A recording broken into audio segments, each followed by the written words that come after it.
Livre, o programa a seguir contém fake news, amor e total apoio a Israel.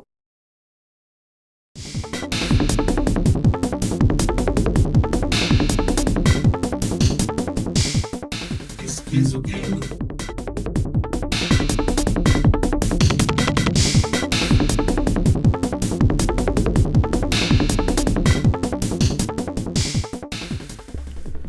Não à toa, os jogos.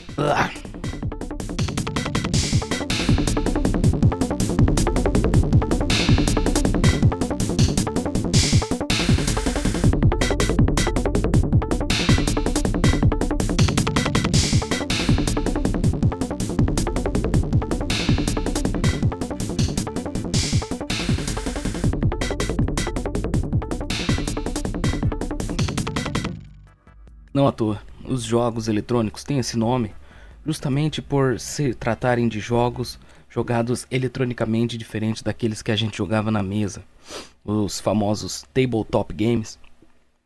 E no começo, os jogos eletrônicos muitas vezes eram feitos para emular a experiência dos jogos na mesa para uma máquina, vamos dizer assim, alguma espécie de mecânica digital e muitas vezes portátil, pode-se dizer que sim.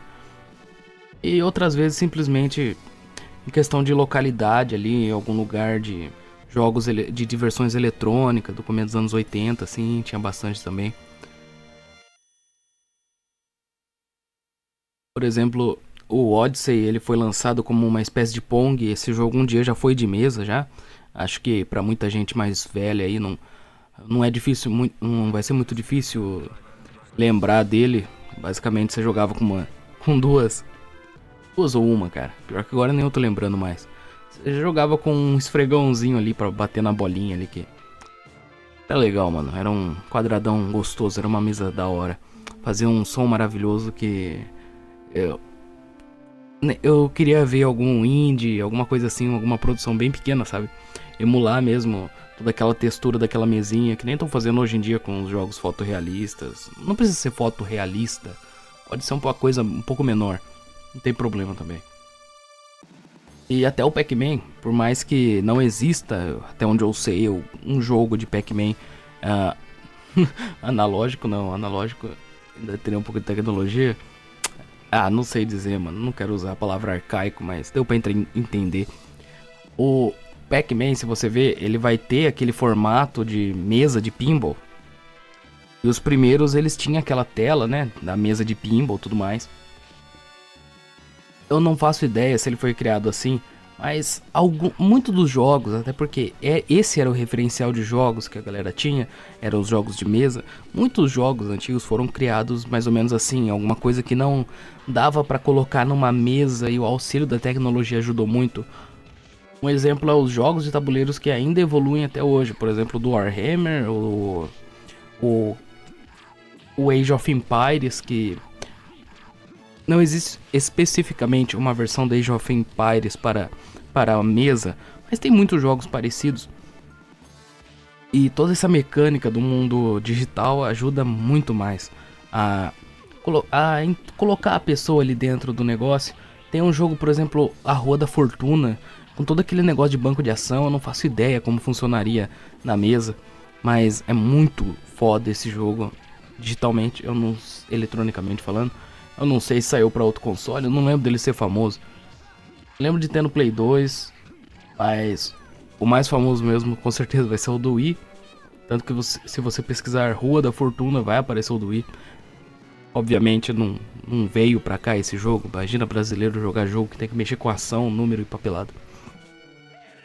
Por mais que RPG foi bem jogado, mas é muito mais fácil de sair da realidade com ele. Mas RPG é justamente do que a gente vai falar agora. É muito difícil dar uma explicação do começo da história dos RPGs, mas eu gosto demais, é uma parte muito interessante da história dos videogames em geral. Esse comecinho da história dos RPGs, porque tinha muito jogo, até a 7ª geração saiu muito jogo que era muito bizarro, muito pra frente do seu tempo. Esse tipo de história que você não vai ver em outro lugar e tudo mais. E obviamente esse é um podcast só pra apoiar o do Black Metal, que Já saiu 2 episódios já no churrasco no quarto pra apoiar ele enquanto ele não sai. E eu não quero lançar outro, então aqui vai. Ainda mais no mesmo mês. Então aqui vai o Esquizogame Parte 2. A história dos JRPGs.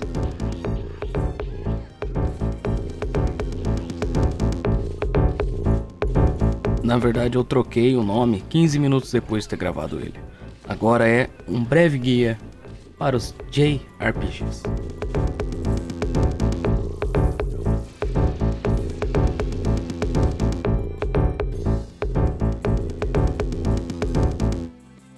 Como era muito complicado fazer jogo para as primeiras máquinas, eram máquinas inteiras rodando em volta de 1 ou 2 jogos apenas.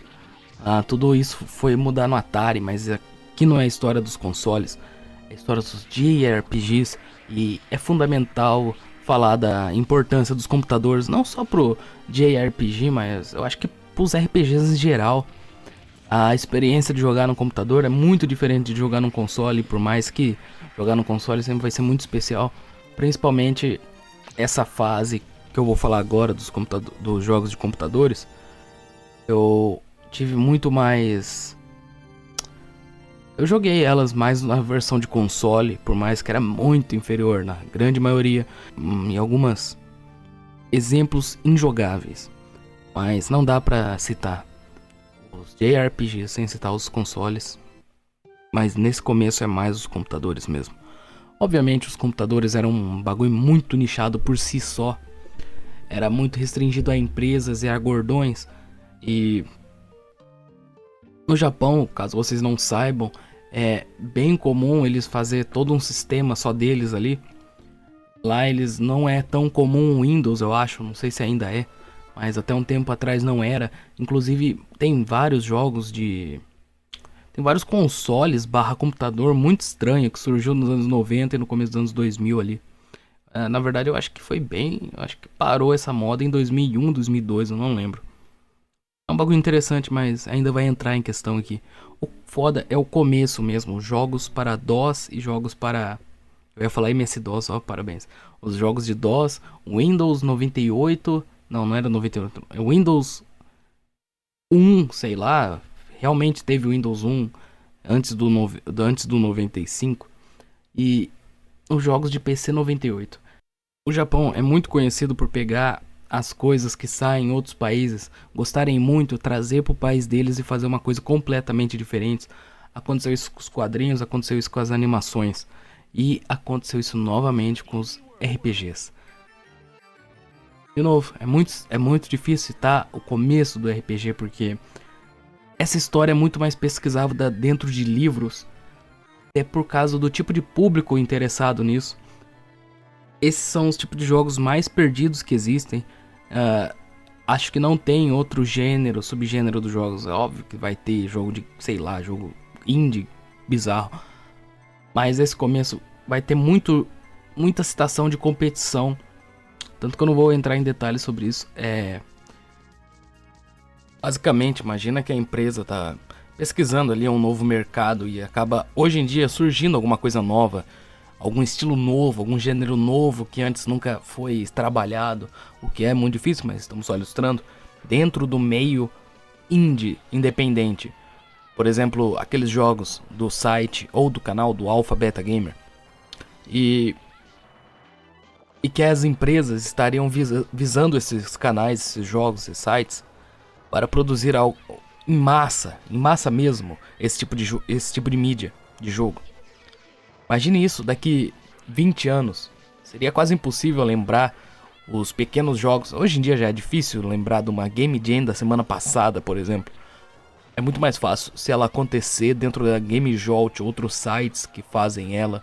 Mesmo assim, o site RPG Maker Brasil, ele tem baixas frequentes de links. Eu nem sei se ele tá de pé ainda.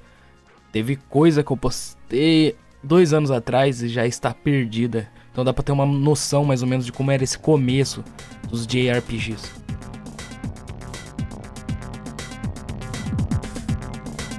Basicamente, melhor ainda pra começar, qual que é a diferença do RPG, ou pior ainda, do JRPG, pros outros estilos de jogos.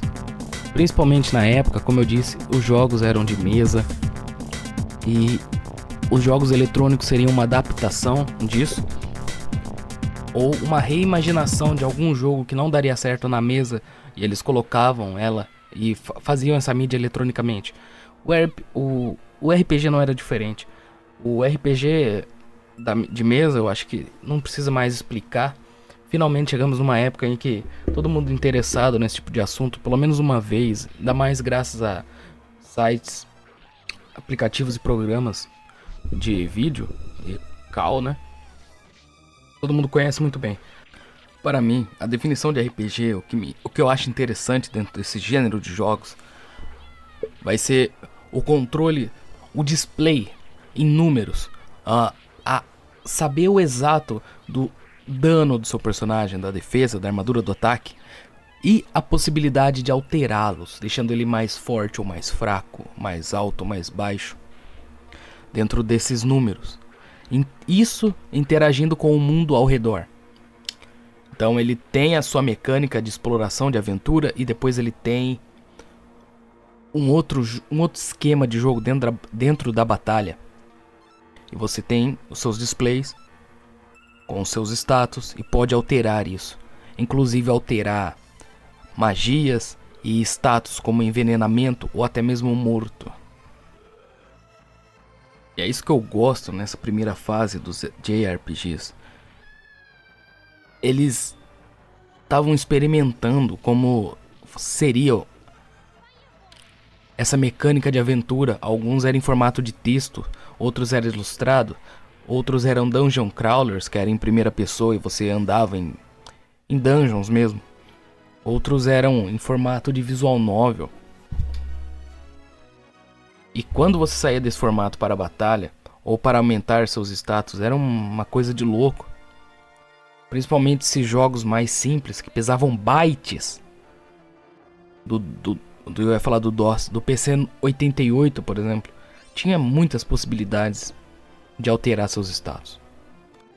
E na maioria das vezes, a criatividade do jogo, a diferença de um jogo para o outro vai estar aí. Como o jogo vai trabalhar essa mecânica de você explorar esses seus status, esses seus números do personagem.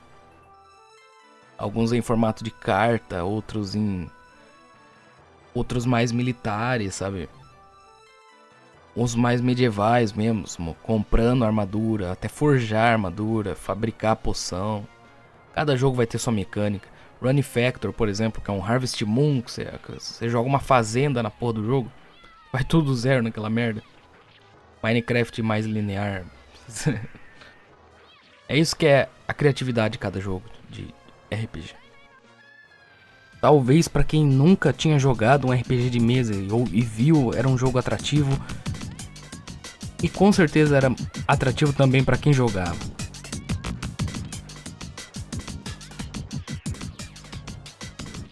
A empresa que começa tudo isso é a Koei. Koei é a lendária... Ela vai ser considerada a lendária mãe barra pai, não sei qual que é o sexo da empresa, dos JRPG. Porque esse nicho começa dela.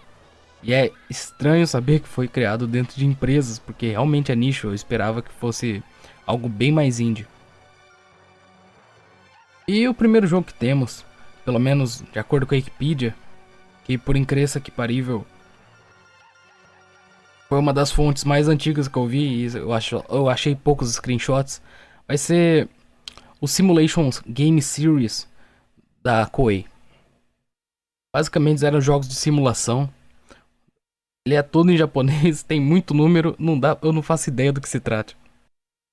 Mais pra frente, no PC 88, o Japão lança... Eu não vou lembrar o nome, porque tá em japonês, é muito bizarro. Mas, basicamente, era uma versão RPG do Missão Impossível. Aquele de 70.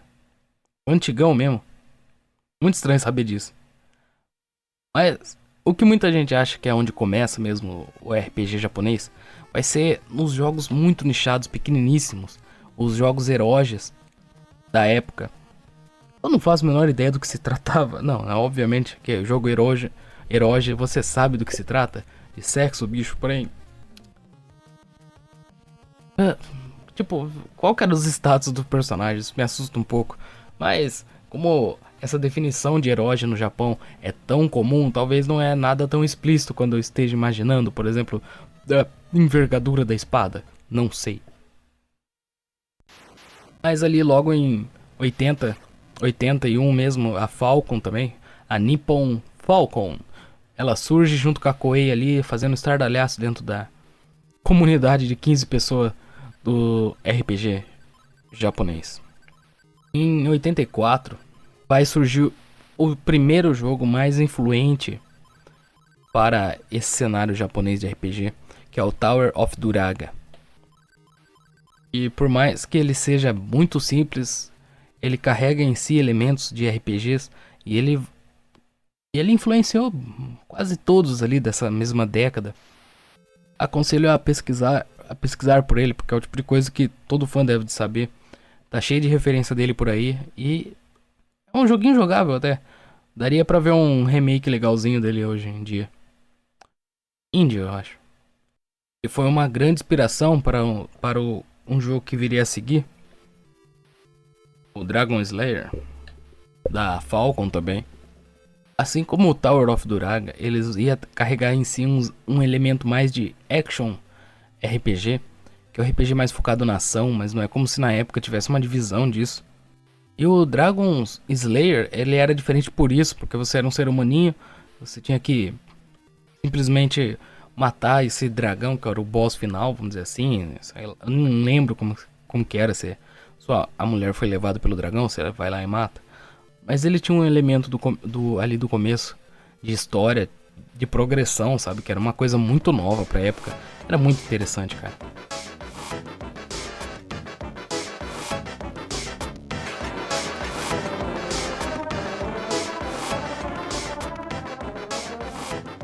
Aqui no ocidente foi chamado de Xanadu, mas em 85 sai pro MSX também, outro sistema totalmente bugante do... Esse eu não faço ideia se era um console, se era um PC. Eu acho que era um console em formato de PC. Eu não tô enganado, o MSX. É verdade, era uma espécie de computador mesmo. E ele lançou o jogo The Black Onyx. E esse é considerado ser o pai do JRPG. O Japão, pode-se dizer que ele estava bem atrás do mercado americano nessa época. Mas ele não vai ficar famoso por ser o inovador tecnológico, com novas mecânicas e tudo mais. Ele vai ficar conhecido simplesmente pelas suas historinhas pequenas, sabe?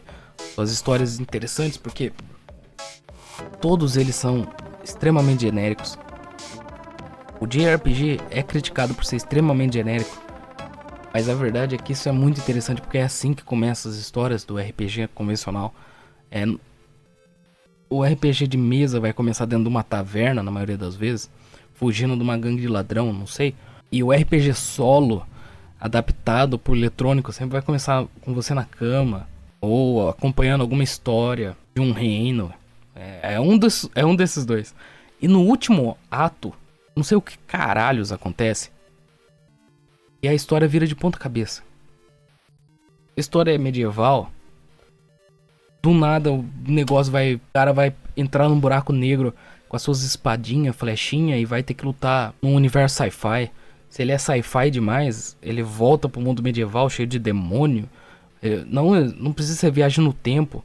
Pode ser invasão alienígena também, é muito bem-vindo. Pode ser ataque de inteligência artificial. Eu já vi jogo, por exemplo, que a tecnologia era steampunk e no final começava a falar de inteligência artificial, assim, tipo, nossa, cara. Jogo que é uma ópera espacial, acabar tendo que matar entidades lendárias, deuses, Deus, para ser mais específico. Pelo menos para traduções aqui ocidentais, eu não sei como eles chamam lá. Essas entidades que eles têm que matar geralmente, mas é bem conhecido como Deus por aqui. E isso lembra muito jogos de mesa, porque os jogadores vão fazendo escolhas que tem que levar umas escolhas absurdas e tudo mais. Então o plot twist sempre é um bagulho bizarro. Tem um jogo que é pra Nintendo Wii, literalmente Wii, em que ele tem até um romancinho bonito, pá, ele é medieval e do nada tem uma transformação body horror da princesa ali, cara, vira um puta treco fudido, cara. Bagulho nada a ver, mano. É sempre um plot twist muito chapado, muito interessante. O motivo de muitas vezes ter que matar Deus ou matar fucking Buda é porque não tem mais pra onde ir, sabe? Na cultura japonesa, sei lá, Deus, como é até uma religião alienígena para eles, até um tempo atrás, vamos dizer assim, como o cristianismo era uma coisa mais alienígena, eles realmente tinham essa visão de que, porra, Deus é mais do que o alienígena, sabe? Então muitas vezes o personagem fala, eu virei Deus, hahaha, e coisas do tipo. E aproveitando o gancho que a gente tá em 84, vamos citar então o Mugen no Shinzo. Não é um jogo que eu recomendaria para jogar, porque ele não tem tradução, a menos que tenha saído. Mas é um jogo que eu não sei porque caralhos eu tinha um emulador de MSX. Não era um emulador de MSX, lembrei porque caralhos eu joguei isso quando criança, mano. Era um funk Nintendo clone. Ele tinha um controle de Nintendo, só que a porra dos jogos era um sistema meio que de MSX, cara. Era impossível entrar nos menus daquela porcaria, cara. Eu não lembro como que fazia. Só lembro que você tacava a fita ali, era show, era beleza, ia. Só ia. E tinha esse jogo, ele era muito foda, cara. Eu não faço a menor ideia. Meus tio era meio... Eles já foram nerdão Die Hard no passado. Não Die Hard... Ah, vocês sabem como que é o boomer. Aqui no Brasil, o boomer nerdão. Ele não sofria bullying porra nenhuma, sabe? Ele era como qualquer outro, só que... O cara tinha às vezes ele acabava conhecendo pessoa que conhece outra. E tinha uns acessos a uns bagulho muito zoado, cara. E o Mugen no Shinzo, tipo, ele não tem tradução, eu não entendi porra nenhuma quando era criança, mas é um jogo que me marcou muito e até hoje marca a gente por causa da sua estética. Ele é muito bonito, recomendo pesquisar pelo menos pra dar uma olhada na estética dele.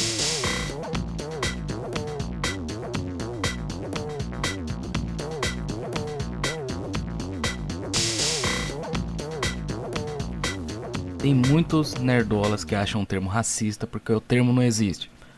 Eu não sei porque eles não são os mesmos caras de anime não é desenho. Eles são ao contrário. JRPG não existe, é apenas RPG. E anime e desenho não existe, é apenas anime ou desenho, tanto faz. Os caras acham racista o termo, então... Eu tenho uma pergunta, mano. Tem um RPG da África, ele chama ARPG ou NRPG?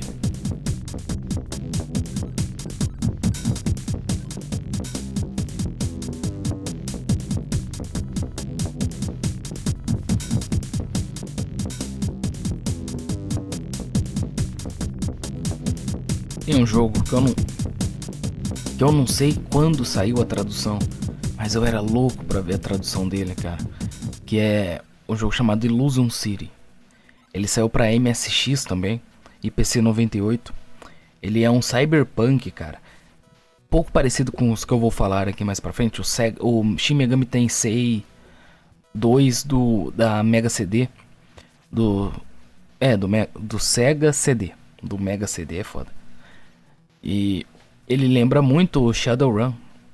Ele é um cyberpunk ali que vai se passar em China, Hong Kong, em que a cidade foi afetada por um misterioso terremoto que levelou basicamente toda a ilha. E um grupo internacional de inteligência chamado SIVA, ele manda uns investigadores. E logo após, alguns meses depois, eles dizem que a Terra tá safe para habitar. E o que eles descobriram ali, nesse misterioso terremoto, nunca veio a público. E fast forward aí, 10 anos depois, a história começa quando um detetive chamado Chen Ren começa a investigar o desaparecimento de uma jovem mulher. Olha que sacada, cara. É um puta mundo cyberpunk, uma história fodida. E você começa num papel ali de um detetive normal, investigando o desaparecimento de uma jovem mulher ali. E óbvio, né, que essa história vai se cruzar junto com o buraco, né, nesse roteiro da agência SIVA. E ele tinha uma estética de Ocidente misturado com Oriente, sabe? Tipo, se passa na China, mas tenta deixar aquele negócio meio... Como que é o nome do filme? Blade Runner, sabe? É maravilhoso. Eu recomendo a todo mundo que joga, uma puta história de mistério. E ele não se encaixa na categoria de RPG que a gente conhece, mas é muito foda. De uma época em que o Cyberpunk era foda. Ele existia, né? E não era visto nas... Na época que o Cyberpunk era uma fantasia.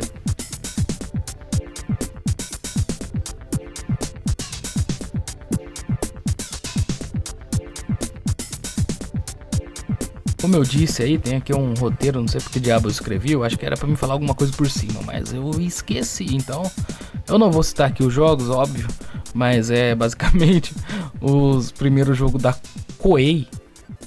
Acho que deve ser difícil de achar esse tipo de coisa, que é como eu disse, no começo ali da primeira metade dos anos 80, e mais especificamente falando de 83, 83, cara, e 84...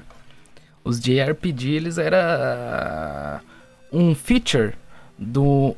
Eles eram uma espécie de gameplay para jogos herói. E dando uma pesquisada aqui, eles são um pouquinho mais explícito do que eu lembrava. Mas também... foda-se, mano. Por que eu não vou citar, mano? Olha esses gráficos aqui, pelo amor de Deus. É o Danshizuma no Yuaku. É um deles, é o de 83 para PC 98 e 88. E o outro também para PC 88, que é Oranda Tsuma wa Denki Unagi no Yume o Miruka. Ele tem esse K no final porque é uma pergunta. Um jogo que eu joguei relativamente bastante é um jogo de 87 que eu adoraria ver um remake. Ele tá muito datado. Não tem como indicar, mas eu acho que seria interessante. Deixa eu... Mas a pegada dele, da ideia, é muito interessante, ainda mais pra época. E eu recomendo até dar uma olhada mesmo, dar uma vista aí como que ele funciona. Porque basicamente ele era um RPG que se passava num apocalipse zumbi. O nome dele é War of the Dead. Eu anotei como séries aqui, mas não lembro mesmo de ter mais de um jogo. Ele é pra PC 98, ou MSX2, ou PC Engine, que é a plataforma que eu jogo emulando no Wii. Sim, eu jogo PC Engine no Nintendo Wii. Outro jogo também que esse eu não tive. E esse entra pra lista de esquecidos do PlayStation 1. Um dia eu vou fazer um programa só sobre o PlayStation 1. Vai ser muito mais estudado do que esse. Só que esse jogo é muito interessante porque ele tem uma pixel art da era 32 bits. O que é muito bem-vindo, é muito foda. Ele, sabe, meio The King. Só que ele é um RPG, cara. E ele tem elementos de visual novel também. É o Koro no Ken, Blade of the Darkness. Ele é meio esquecidão porque ele é muito foda no PC 88. E ele é muito lixo no PS1. Mas só que a tradução só tem pro PS1. E quando era pititico, eu jogava essa merda emulando na Lan House. E depois chegava em casa e jogava no PlayStation 1 pra ver como que era a história, mano. Lembro da história? Não lembro da história. Só lembro... Eu não acho que ele é herói, mas eu lembro que ele era estilo visual novel, então eu sempre esperava ver alguma teta no final. Então não lembro se tem tetas nele. Não sei se estou recomendando pornografia para meus ouvintes. Mas recomendo jogar porque é muito brabo. Isso eu lembro e eu sei que é.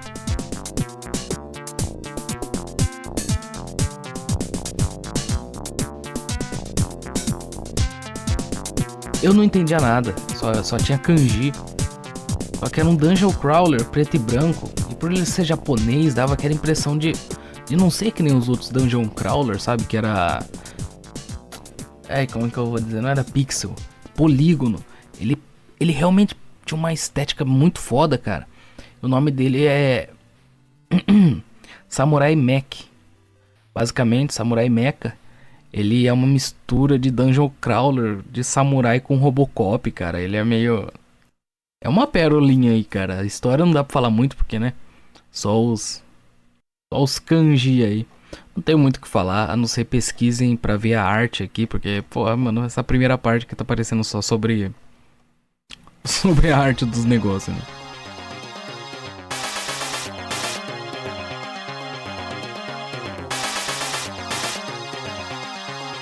Nessa altura do campeonato também é muito bem-vindo citar o jogo Is, o 1 e o 2 de 1900 parabéns. De 1987. Ele saiu também para PC 82, 88 e o MSX2. Esse daí teve bastante remake, mas ele não é bonito, ele é bem datado, mas eu recomendo jogar a versão de Windows, porque ela tem, pra mim, ela tem o melhor som.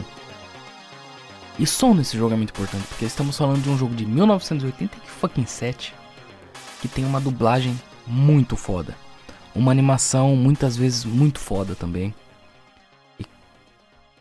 E nem dá pra falar a influência desse jogo na época, porque o nível emocional ali do Is 3, The Outing Felgana de 98, cara, 89 quer dizer, também da empresa Falcon, todos eles. Tipo, o Is é uma série meio genérica. Eu acho que a evolução dele é uma merda. Realmente eu não acho graça nenhuma. Mas pra decidir se você vai jogar ou não, pega um trecho dos antigão, dos primeiros 4 ali dublado, e dá uma vontade na hora. Eu particularmente não tenho mais, porque eu joguei demais o Is quando eu era moleque. Não lembro nada da história. Eu não entendi nada também, né? Eu era inglês, mas curiosamente eu entendia do Final Fantasy por algum motivo. Acho que porque não é muito difícil.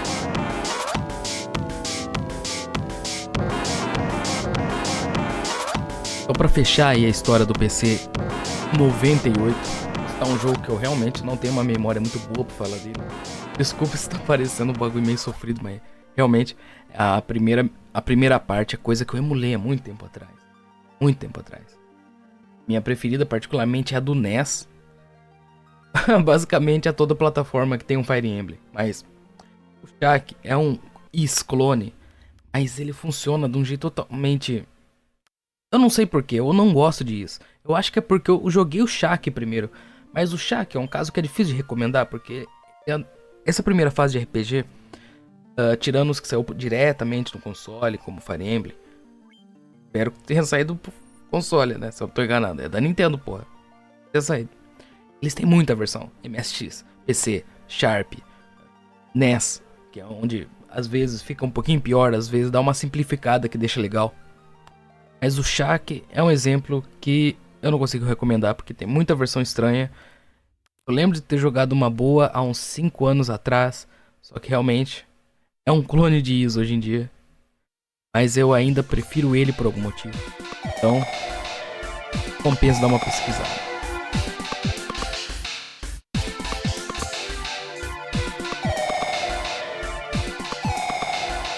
Agora, o ano que muda tudo vai ser o ano em que a Enix e a Square vão estar de pau a pau no ocidente.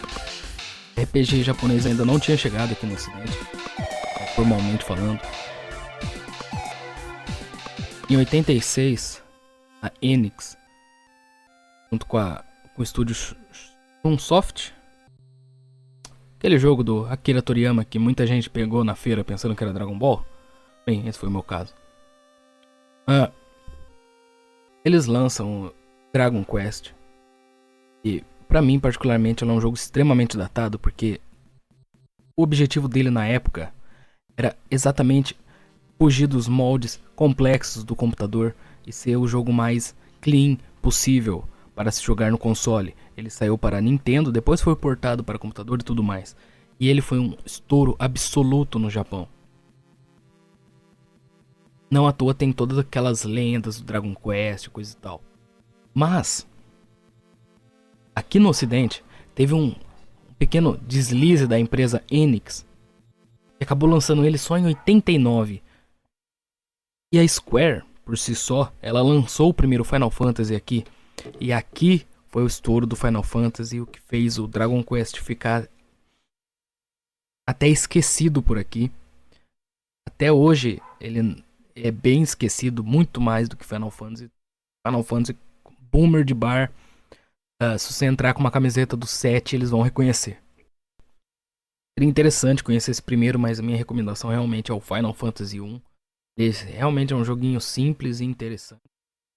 É mais interessante que o Dragon Quest. Depois saiu o 2 também, que é muito legal. E o 3, que o 3 é um caso esquisito, que eu não sei o porquê, mas ele é um jogo totalmente renegado. Não saiu por aqui.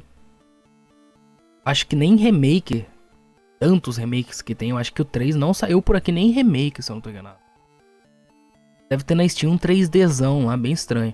Mas realmente não saiu depois pro Super Nintendo, pro Play 1. Uma forma aí que todo mundo já jogou o Final Fantasy de tudo quanto é jeito. Ele realmente só ficou pro Nintendo e só ficou em japonês até ser legendado por fã hoje em dia. Bem, pra mim tava bem bunda ele, então realmente eu nem quis jogar. Minha recomendação fica com o Final Fantasy 1, que é um jogo muito legal. E o Final Fantasy 2, que é mais legal ainda porque ele tem aquela lore estranha dele, que vai te lembrar um certo Guerra nas Estrelas aí. E ele vai ter todos os clichês de jogos Final Fantasy ali, engatinhando desde o princípio. Muito bom.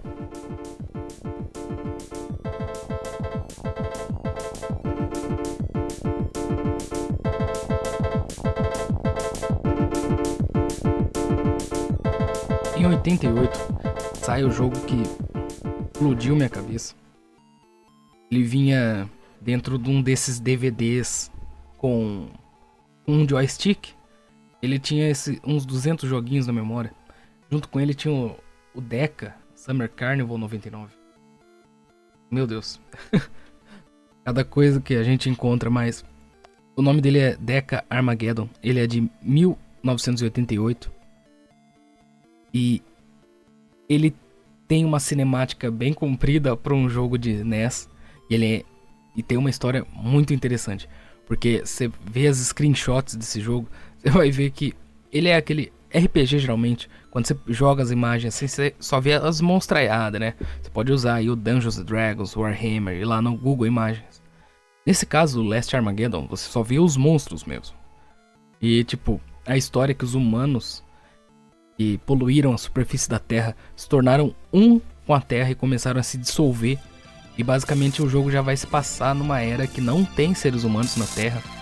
O planeta é do domínio dos demônios, que não vão precisar de ar para sobreviver. Mas eles usam, por algum motivo, a história quer explicar que eles usam o ar da Terra. E eles vão travar uma guerra, a Guerra Mundial, quarta Guerra Mundial, né? Contra os demônios. Os robôs vão iniciar a Quarta Guerra Mundial contra as máquinas para conquistar a Terra, que agora é o Makai, o mundo dos demônios. E realmente ele tem... Cara, para um jogo de NES ele tem cutscenes muito legais. Ele tem uma cinemática, demora até um pouco para começar o jogo. E é até meio bunda, porque o jogo é cinemática e batalha. E a batalha é só um espaço preto, sem nada no fundo, cara. E vai ficar nisso por horas. Mas ele tem sim as partes de andar por aí, pelo mundo, coisa e tal. E recomendo muito para fãs de RPG do NES.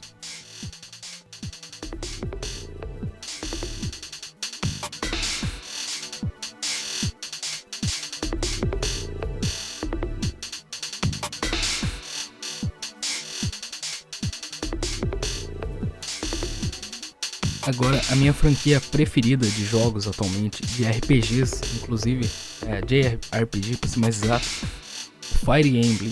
Fiquei muito feliz de saber que ele surgiu no NES mesmo.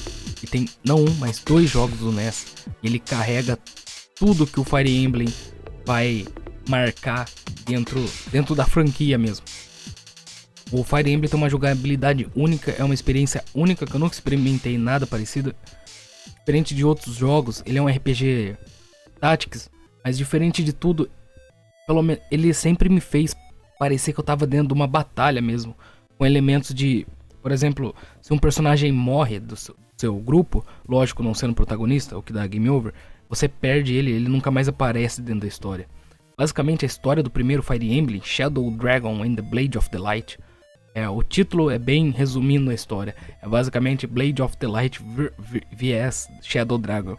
Você vai jogar com o Marth e ele basicamente é um príncipe de uma cidadezinha fictícia lá. E ele vai derrotar ele vai buscar por essa lâmina da luz para derrotar o Shadow Dragon.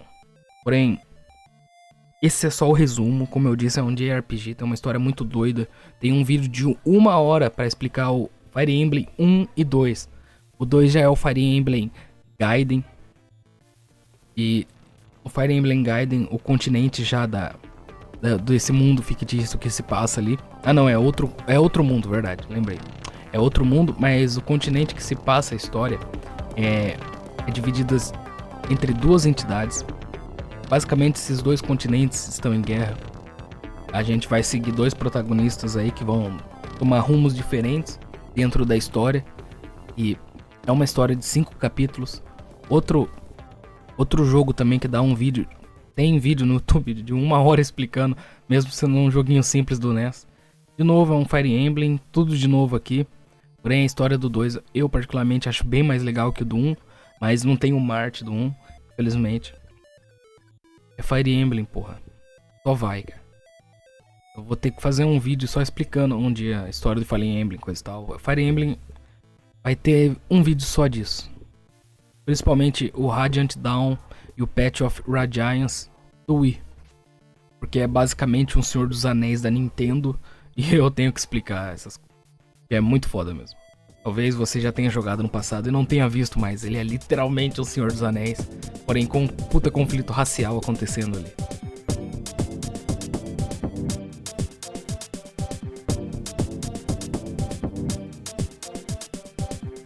Megami Tensei é baseado numa trilogia de livros que provavelmente não passariam durante a Inquisição da Idade Média.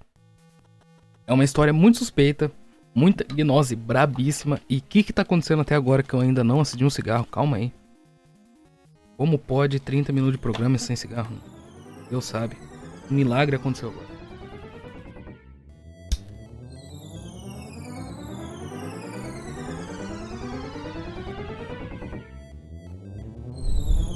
Claro que eu me perdi no roteiro novamente. Na tela. Falta na mão.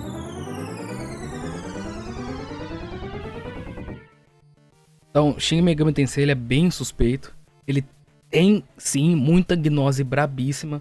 Por mais que eu não tenha captado, porque eu joguei apenas o 1 e 2. Sendo que é uma franquia enorme. Absurdamente enorme. O Digital Devil Story Megami Tensei 1 e 2 é muito importante para a história dos jogos em gerais. Porque eles é o que vai influenciar o gênero de RPG de caça de monstros. Dentro dele você vai poder... monstro não, né? Demônio. Você vai poder pegar esse demônio e guardar com você. Basicamente, cara, olha que coisa esquisita. É um jogo de 87. É outro também que tem uma história e uma cinemática razoavelmente boas pro NES. Não é tão boa que nem os antes. Basicamente, a galera cria um programa de invocar demônio e dá merda. E na história 1 você vai jogar com um casalzinho ali que descobre que é reencarnação de deuses do passado. Você vai jogar nesse mundo gnóstico bizarro do Megami Tensei. Realmente é um gnóstico pejorativo. Então quem tiver interesse aí de caçar as gnoses do Megami Tensei, eu nunca vi um vídeo de análise desse tipo. Tem que ser estudado essa franquia, ela é realmente muito suspeita. Só o nome já é bem esquisito. E é isso que me atrai tanto no Shin Megami Tensei, infelizmente. Fica a recomendação aqui do Shin Megami Tensei 1 e 2. Um dungeon crawler bem genérico, porém você tem aquele sistema de capturar os demônios, que é uma coisa que só ia aparecer 10 anos depois e ia dominar o mundo, né?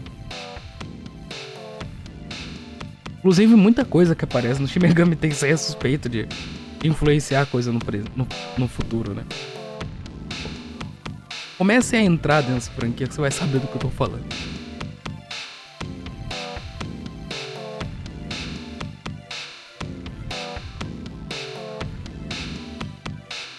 River City Ransom é um dos jogos mais interessantes que tem do NES, caralho. Ainda mais para 2 players. Ele basicamente é um Double Dragon com elementos de RPG. Ele tem um mundo... Eu não lembro se o mundo é grande, porque eu joguei muito quando era moleque. Mas era um mundo enorme que eu acho que até hoje eu com meu amigo, a gente nunca tinha entrado em todas as lojas. Mas ele é muito interessante porque ele, com certeza, é pequenininho, vai. Mas tem ali um bairrinho que você pode entrar dentro das lojas, comprar itens, comer nos lugares. É um jogo muito contemplativo. A gente tinha um save state que basicamente a gente ficava dentro da lojinha ali, só comprando as coisas. Criança é um bicho doido, né? Nem GTA, né? Malemar fizemos história, mas beleza. E basicamente ele vai ser um Double Dragon com elementos de RPG. E ele é muito bom. Simples assim.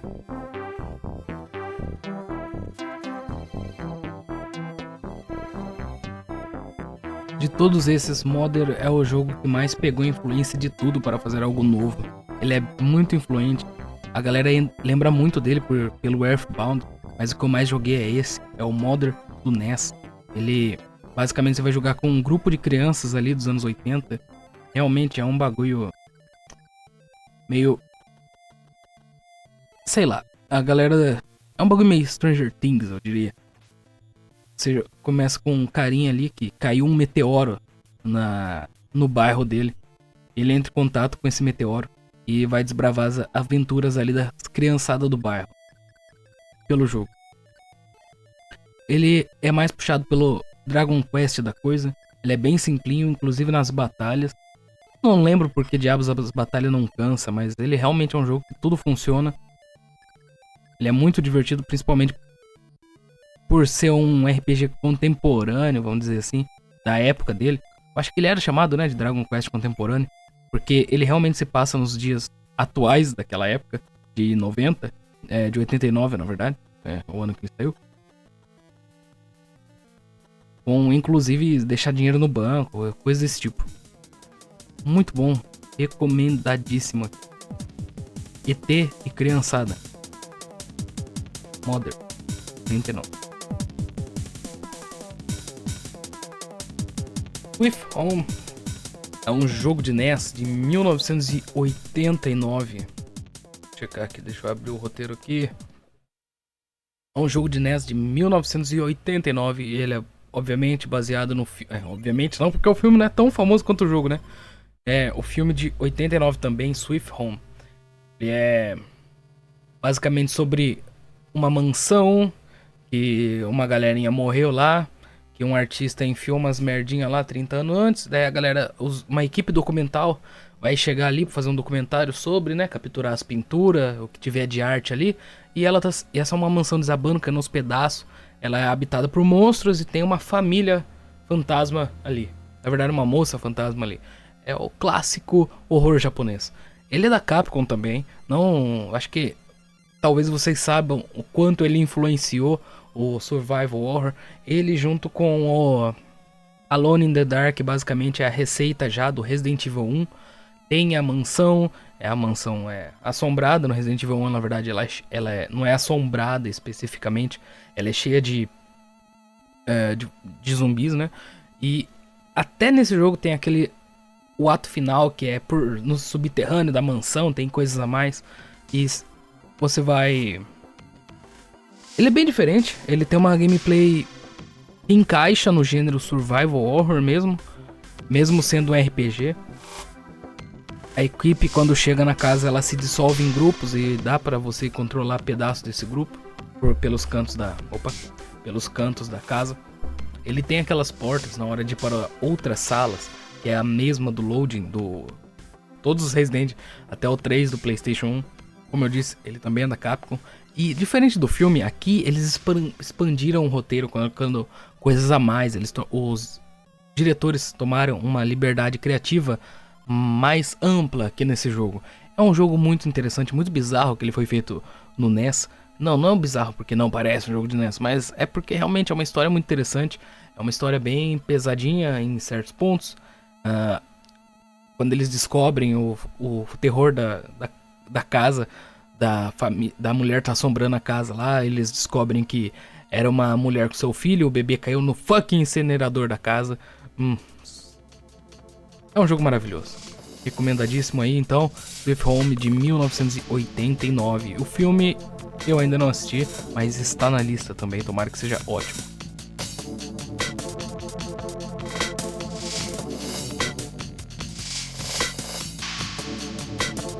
Próximo jogo da nossa lista, então, estamos quase acabando aqui a terceira geração de consoles. O Legend of Zelda 1 e 2, o que é engraçado porque ele é de 86, eu já devia ter falado. Mas ele não é um RPG, nem daria pra considerar um action RPG, mas ele é assim um roguelike. E ele influenciou demais os RPGs, até hoje ele influencia. Muito por conta do seu tema, mas ele não deixa de ser um jogo de aventura e ação, sabe? Bom, um elemento ou outro de RPG, mas na verdade não é não. Mas a influência dele é inegável. O primeiro jogo pode parecer besta, mas é um roguelike do NES. É muito divertido. Você não tancar os gráficos. Ele é até curtinho, é divertido de jogar. Ele tem até um sistema de save. Tem um remake para o Super Nintendo, que é muito foda. Na verdade é o mesmo jogo com o gráfico melhorado. E se você já jogou também o do NES, é a recomendação de jogar o remake. O 2 eu já não tanco muito, eu não gosto muito dele, por mais que ele tenha algumas coisas ali muito interessantes, como o Link transando com puta pra encher a vida. Delícia. E é no 2 que saiu aquela imagem do Link rezando. É maravilhoso, cara. Ele vai se tornar mesmo uma das maiores franquias da Nintendo no futuro. Não à toa é um jogo muito lembrado. Ele não envelheceu muito mal, não. Ele continua muito bom. Ele é muito divertido ainda de jogar, ainda hoje. A história dele é bem simplinha. Você começa ali no meio do... Você começa ali numa... Eu diria que é uma ilha. E você tem que ficar entrando dentro das dungeons pra cada vez ir progredindo mais dentro do jogo e salvar a Princesa Zelda. O 2 é a mesma coisa. Não, na verdade o 2 é... A história é a mesma coisa, só que o 2 já muda totalmente o estilo de jogo. Eu não sei porque. Eu acho que pra época talvez a visão top-down estaria um pouco defasada. E ele acaba entrando na moda de jogos de plataforma 2D, duas dimensões mesmo, pra frente e pra trás, pulinho pra cima, se agachar. Não gosto muito dele, mas continua sendo um jogo legal. Mas eu acho que envelheceu um pouquinho mais do que o primeiro jogo. Sem contar que conta com as melhores trilhas sonoras que um console de 8 bits poderia gerar.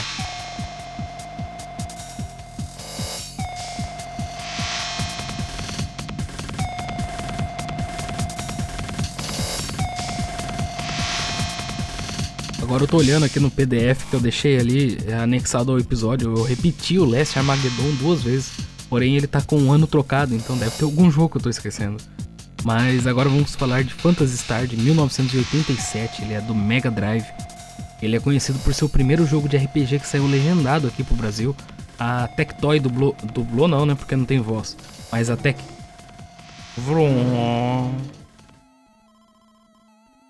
Tectoy legendou ele em 89, eu acho que foi o terceiro jogo da franquia. E Phantasy Star é muito foda, ele pros fãs de RPG da época, ele pegou todo mundo desprevenido, porque todo RPG tem aquele negócio de somos medievais, mas temos alguma tecnologia moderna.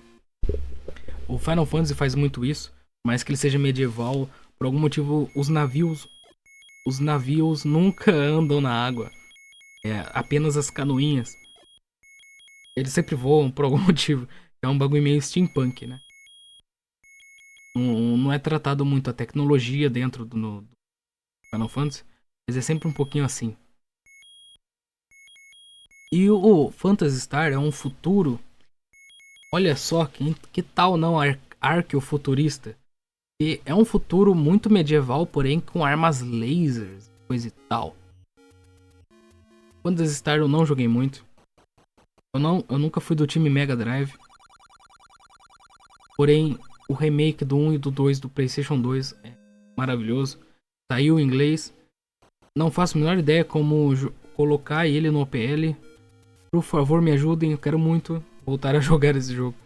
Mas eu acho que é muito mais fácil. Eu acho que se emular não tem problema nenhum. É porque é umas ROM de 50 MB, cara.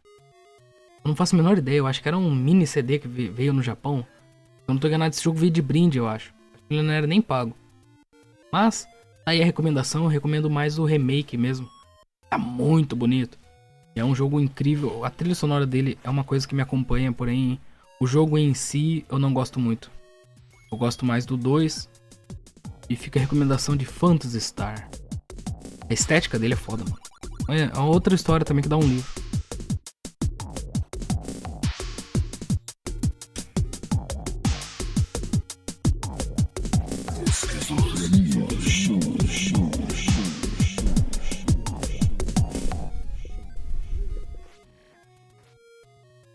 Estão entrando agora na quarta geração. E eu vou encerrar na quarta geração. Lógico, depois de citar os jogos dela. Pois a quinta geração vai demorar demais. E o vídeo ia passar de 2 horas. Por que eu tô falando vídeo? E o podcast ia então passar de 2 horas. Mas não tem problema, pois eu posso fazer uma segunda e até uma terceira, quarta parte. Mais pra frente. Como esse aqui é mais simples do que o que eu vou lançar sobre o Black Metal e depois sobre o Psy RPGs. Então eles vão servir de apoio também. Então vamos lá. Por mais que até o Nintendo tenha saído apenas o Final Fantasy 3, vamos pular aqui direto para o 4, e 5 e 6. O 4 que sai em 91 e até o 6 que sai mais ou menos em 94 ali. Porque a evolução dos 8 bits para os 16 bits não é assim tão grande quanto parece. Eles não tentaram inventar a roda, é daí que sai muito. Tanto que aqui vai se espalhar mais ainda do que já tinha se espalhado no NES. E aqui vai se espalhar mais ainda para o mundo inteiro o conceito do JRPG. E é aqui que vão entrar toda aquela zoeira do JRPG ser extremamente genérico. Eles, como eu disse, eles não tentaram inventar a roda. Eles tentaram apenas deixar mais bonito, criar melhores engines. E é por isso que eu vou começar aqui então falando do Final Fantasy 4 e do 6, porque eles inventaram uma nova engine ali. Não é muito diferente do que já tínhamos antes, por exemplo. Mas a gente pode ver os aperfeiçoamento gráfico, coisa e tal, mas o jogo continua aquele negócio, né? Ah, e animações mais bonitinhas. Mas o jogo continua aquele negócio lá, uma visão, eu não diria top-down, acho que eu diria mais isométrica dentro do mundo, uma visão 2D ali da batalha. Só que o negócio é o seguinte, aqui é onde a louquice acontece mais. É onde no último ato, como eu disse lá no começo, tudo vai despirocar, porque os desenvolvedores... Isso não desmerece o jogo. É só você pegar a história do 4 ou do 6 para ver isso. A história é muito boa. Só que ela começa naquele pico extremamente genérico. Porque os desenvolvedores, eles estavam sem ideias. E é uma fase muito experimental, porque eles faziam os RPGs para chamar atenção. Eles faziam jogos cada vez maiores. Justamente para chamar...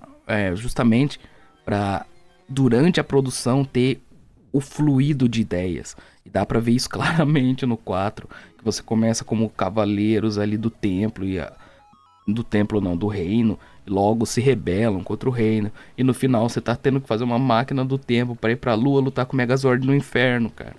E no 6, ele não despiroca tanto assim, mas a experimentação ali é bem visível. O 6 vai ter coisas únicas que não acontecem normalmente, nem dentro do padrão Final Fantasy, como o momento que vocês se dividem em grupos, por exemplo. Isso daí foi uma característica bem única do 6, e é o tipo de coisa que você tentar fazer de novo acaba estragando, sabe? Então é por isso que o 6 ainda é tão jogado, é o tipo de coisa que é a cara dele, e se você copiar, fica extremamente na cara e talvez não funcione tão bem. Acho que todos os jogos que tiveram essa continuação é perceptível como eles tentaram melhorar mesmo o negócio pra ficar perfeitinho, sem inventar a roda. Um exemplo é o Earthbound, que todo mundo conhece e dispensa apresentações. A evolução do Modern, muito mais bonito, extremamente colorido. Realmente merece, não merece porque tem Dragon Quest no título, não que eu desgoste de Dragon Quest, mas tira a característica e personalidade dele. É literalmente o Dragon Quest contemporâneo, digamos assim. RPG perfeito que se passa nos tempos de hoje. Um Fire Emblem de 96, mesma coisa. Não tentando inventar a roda do primeiro, mas sim colocando muito mais detalhes e muito mais beleza e animações também. A história gigante, como sempre, de todo Fire Emblem. A ideia de estar no meio de um cenário de guerra também. Fire Emblem não tem muito o que dizer. Eu teria que fazer uma análise separada de cada um e contar a história separadamente, porque é muito boa e é isso que eu vou fazer futuramente. Diferente de uma série que eu não sei como que eles conseguem. Não que é ruim, mas como que eles sempre experimentam e conseguem. E é a Link to the Past. Se o Legend of Zelda do NES 1 já era estranho pro 2, pro A Link to the Past é totalmente diferente. De cara a gente vai ter aquela visão isométrica que vai parecer um RPG comum, só que, como eu disse, ele não é um RPG. Do nada não, né? Desde o começo do jogo você vai ver que é um action RPG. Ele usa aquela engine, por mais que os detalhes sejam um pouquinho maiores, chega a ser bem diferente de tudo, mas ele usa aquela visão isométrica top-down dos RPGs convencionais, transforma ele em um action RPG. Também funciona bem demais. Link to the Past, um outro jogo que dispensa apresentações. Tô com problema com essa palavra, né? É o jogo de 1991 pro SNES.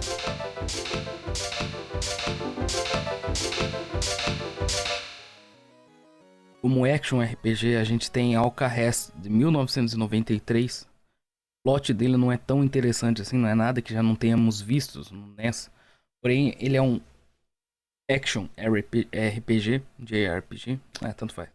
Ele tem uma visão isométrica. E eu particularmente não gostava de A Link to the Past, porque eu particularmente acho ele bem melhor. Ele saiu em 93. 2 anos depois. Ele é muito fluido, os sprites na tela são enormes. O plot não é tão grande coisa assim, mas ainda continua interessante, pois tem aquele negócio de império, coisa genérica, né? Mas a história é interessante porque vai aparecendo personagens para te ajudar. Eles não são jogáveis, mas o seu personagem é totalmente customizável na questão RPG, né? Na questão dos status e os movimentos, os ataques e os poderes, as magias e até o summon que você faz durante o jogo. É tudo muito fluido. Como eu disse, os sprites são bem grandes. Ele é um jogo bem bonito. É bem fluido de jogar. Realmente alguma coisa que não daria pra ter feito na geração anterior. Um puto exemplo aí. Eu acho que acho não, eu tenho certeza que os fãs de Secret of Mana ou Secret of Evermore é o melhor action RPG de NES.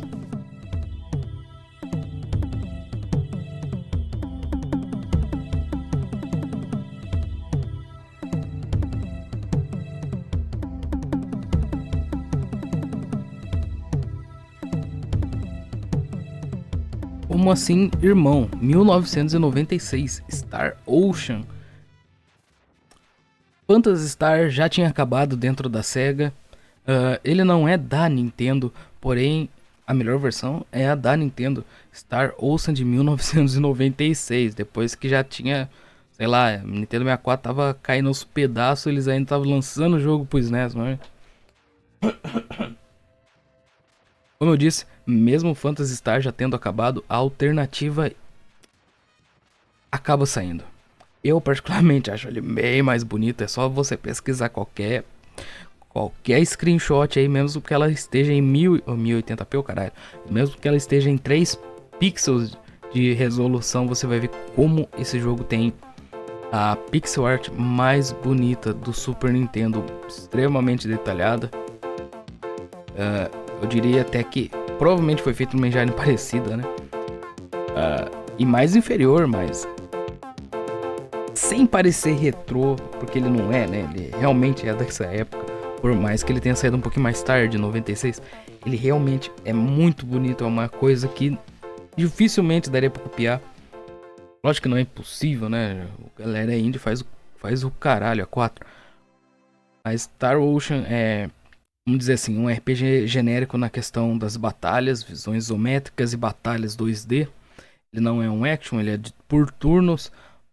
Porém, a animação dele durante a batalha, ele é muito fluido, é muito bonito. E a animação dele durante a batalha é bem intuitiva de ficar assistindo, é bem hipnotizante mesmo. Eu não me lembro de ter ficado entediado ou querer jogar no PC só pra usar o Fast Forward em nenhum momento desse jogo. É realmente maravilhoso. É mesma coisa de Phantasy Star, vamos dizer assim, na questão estamos no futuro, porém, pior que eu não lembro se ele tinha arma laser, cara. Bem, questão de arma eu não sei, mas ele é totalmente medieval, porém tem naves espaciais, foda-se.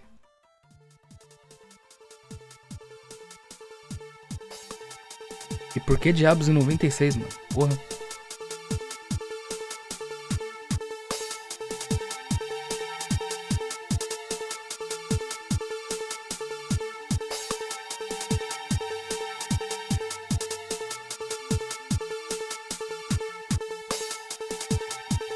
Agora, um dos jogos, na verdade uma forma de mídia mais injustiçada que talvez deve ter sido lançado, são os jogos de 16. Eu acho que eles falavam que era 32, mas não cola não.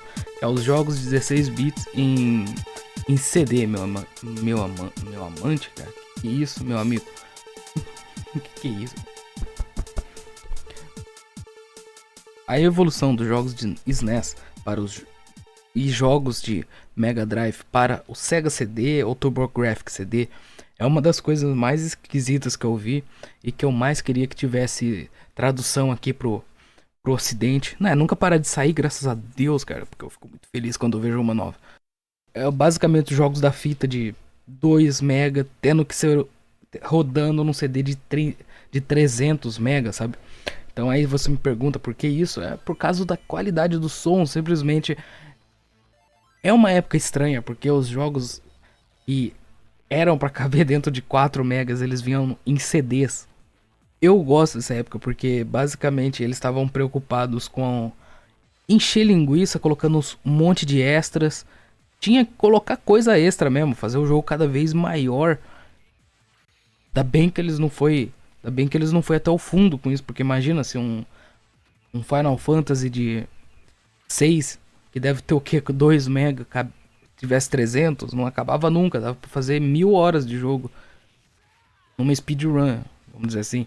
Numa speedrun de história era só 1000 horas de jogo, bicho. Mas não, eles colocaram isso justamente pra ter bastante cutscene em anime, bastante áudio e dublagem muitas vezes. E um desses casos que eu gosto de falar é o... Em vez de a gente falar do Lunar Silver Star, né? Bem, o Lunar Silver Star... ele realmente é um alternativo do Final Fantasy. Final Fantasy já é bem genérico. E Silver Star consegue ser uma alternativa do Final Fantasy, porém é aquele negócio. Você acaba se entretendo ali com os personagens. E ele é um alternativo do Final Fantasy, porém ele é no CD. Então tem músicas maravilhosas e cutscenes e anime.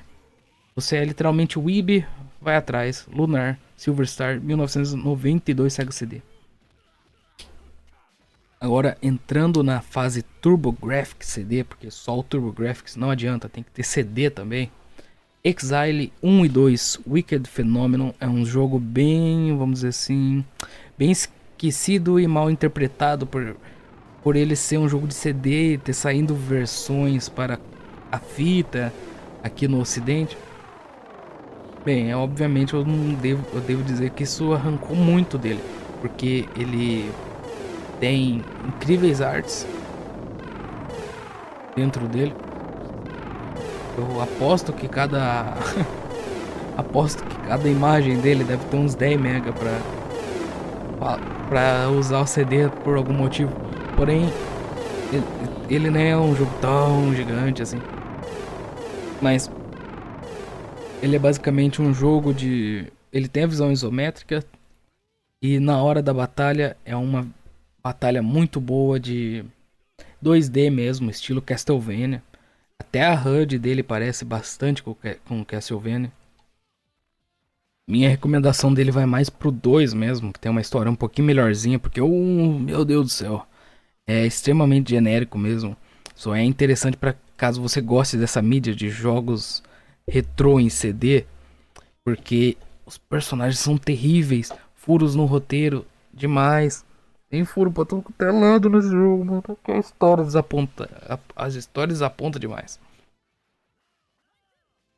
Mas fica a dica aí. Obviamente tem jogo melhor no CD. Só que como não tem muitos traduzidos pra cá, fica a dica. Esse é muito bom. Muito bom cacete, né? Porque eu falei que é muito bom. É muito bom caso você já tenha jogado os outros. Porque realmente não é tão bom assim.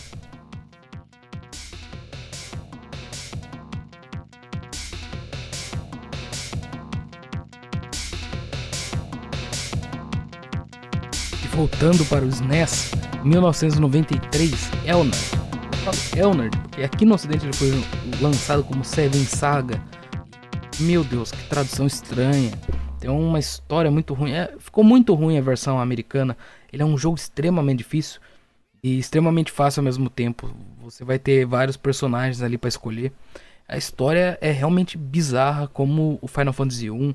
Basicamente, escolha um personagem, vai até o final do jogo. Basicamente é isso. Nada. Tem algumas raças ali para escolher. Dependendo da qual raça você escolher, vai ser bem difícil, e dependendo qual, vai ser bem fácil. O jogo não demonstra isso. Mas talvez seja só o tipo de pessoa que jogou. Talvez pra mim foi difícil e muito fácil, dependendo do personagem aí. Ele tem uma batalha bem interessante, uma batalha bem diferente. Ele é muito difícil. E muito fácil, como eu disse. Porque a minha experiência primária com ele foi que ele era um jogo extremamente difícil. Até eu criar um jogo novo e fazer tudo bem mais rápido. Ele é um jogo bem bugado também. Dependendo do que você faz ali, você pode acabar cagando o jogo inteiro e não ter mais como voltar atrás. Olha lá, um primeiro Souls aí, né, do SNES. Dependendo do que você apronta aí, daqui a pouco você não consegue mais avançar dentro do jogo. O que aconteceu comigo mais de uma vez. Puta jogo difícil. É uma pedida muito, muito interessante para um RPG, porque ele não é tão enorme, ele é curto, mas não tão curto, tipo 4 horas. Talvez só se você souber o que você está fazendo. A batalha dele é bem diferenciada, ele tem sprites grandes. A parte do mapa é extremamente entediante. A batalha até que é empolgantezinha mesmo. Elnard, tradução por fãs, já tem, tá? 1993. Não jogue Seven Saga.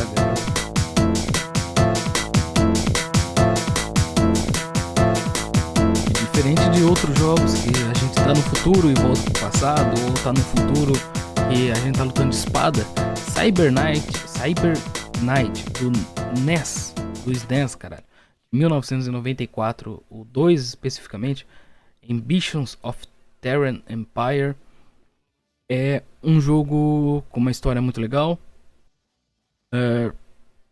porém bem mediana, bem bobinha, bem fraquinha na verdade. A história é legal, de você gostar dos personagens assim e tudo mais, mas ela realmente em si ali é bem bundinha, deixa a desejar, vamos dizer assim. Ele tem umas 20 horas de duração se você for muito burro, porque ele não é tão difícil assim. Porém, ele se passa no futuro e ali é tudo bem futuroso mesmo. Tem só as armas laser, só avião não, né? Só as naves aéreas de ataque, puta que pariu. Só os robôs. É um jogo muito foda. E Cosmic Fantasy. Tem 3 jogos dessa série. Cosmic Fantasy, eu acho. Ele é diferente do Final Fantasy. Ele é uma alternativa do Final Fantasy, porém ele é no futuro, então é bem melhor mesmo. Não tem. Vê a screenshot que eu mostrei ali. Tem uma mina apontando o dedo do meio numa cutscene. É maravilhoso. A dublagem pro ocidente eu acho que não teve. Tem uma dublagem japonesa mesmo, mas tem tradução aqui. Muito bom também. alternativa aí futurista do Final Fantasy. Cosmic Fantasy 1, 2 e 3.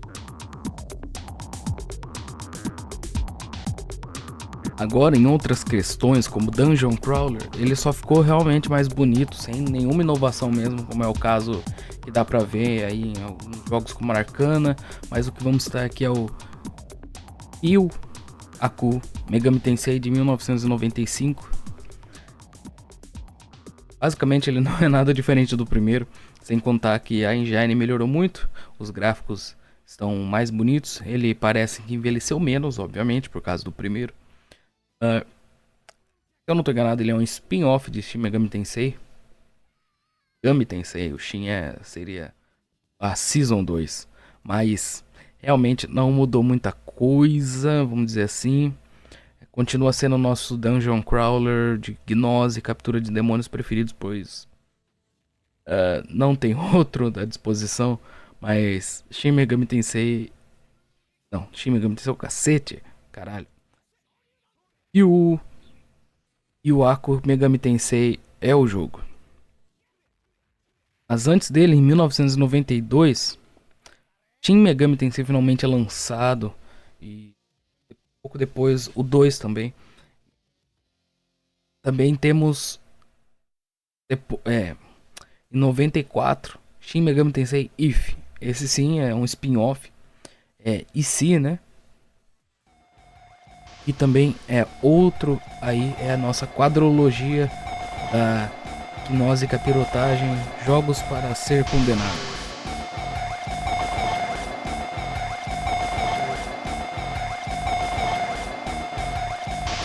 Fast forward do mesmo ano.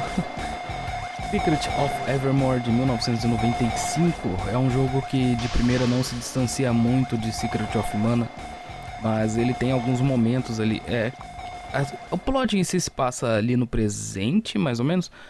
Porém, você viaja no tempo e viaja no tempo, né? Então, de primeira, ele não parece muito Secret of Mana. Quer dizer, ele parece muito Secret of Mana. Porém, ele tem esses plot de viagem no tempo. Você tem um parceiro doguinho ali. Diferente do Secret of Mana, ele não dá pra jogar até 3 pessoas. Ele é um pouquinho inferiorzinho, vamos dizer assim. Porém, ele ainda é muito bom. Ele tem uma história interessante, né? Como já deu pra ver, de sci-fi. O clássico Voltei no Tempo e a Máquina Explodiu. Era isso? Não lembro. Pior que agora eu não lembro se era isso. Mas é um jogo também que tem um mod sim pra jogar com mais de 2 pessoas. Então é por isso que eu recomendo. Porque o hack, né? Porque realmente é um RPG que dá pra jogar com mais de uma pessoa. Com o segundo partner controlando aí seu doguinho que fica te seguindo durante o jogo. Muito brabíssimo. Action RPG também do SNES aí, 1995, Secret of Evermore. Uma alternativa para Secret of Mana e pra mim é bem melhor. Porque eu realmente não gosto de Secret of Mana. Motivos bestas.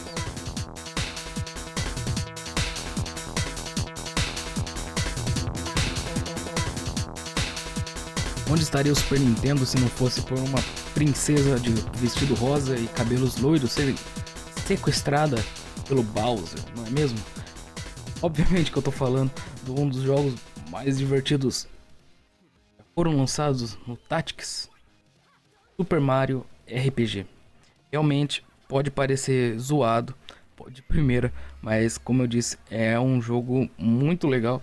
E como eu era burro quando eu era pequeno, eu gostava do RPG de turno, eu não gostava tanto assim do tático. Ele me parecia complexo, por uma criança, um RPG complexo. Pra uma criança burra, mano, que somente casta baixa, tá maluco. Mas ele não deixa de ser um puta jogo da hora, mano.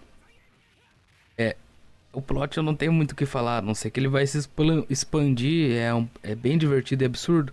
Mas, realmente, princesinha sequestrada, Mario a caminho, porém dessa vez... Eu ia falar sem pular na cabeça dos bichinhos, mas realmente é óbvio que não ia faltar esse ataque.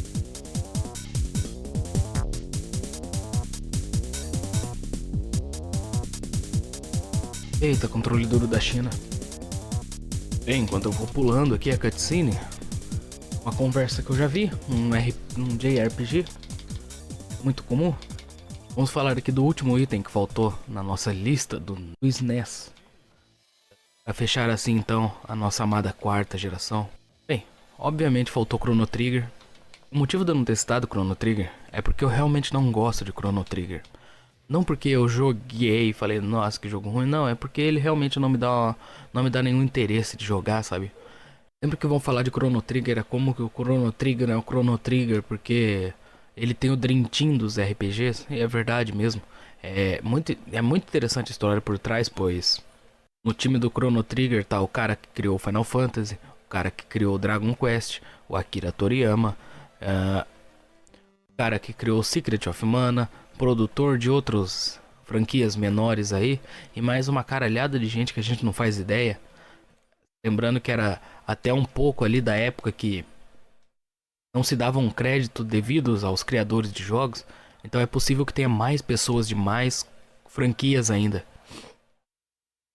E por que eu não gosto então de Chrono Trigger? Basicamente, ele tem aquele visual Akira Toriyama, que com certeza um dia eu fui na feira e comprei errado pensando que era Dragon Ball, mas não por isso. Eu não gosto tanto assim do traço também do Akira Toriyama.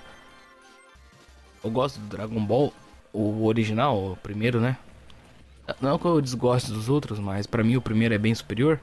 E eu vejo muito disso no Dragon Quest. Então eu não teria problemas nenhum jogando um Dragon Quest moderno. É que aqui vamos parar na terceira geração, mas nas próximas vocês vão ver que eu vou citar sim Dragon Quest, porque realmente é uma franquia muito boa.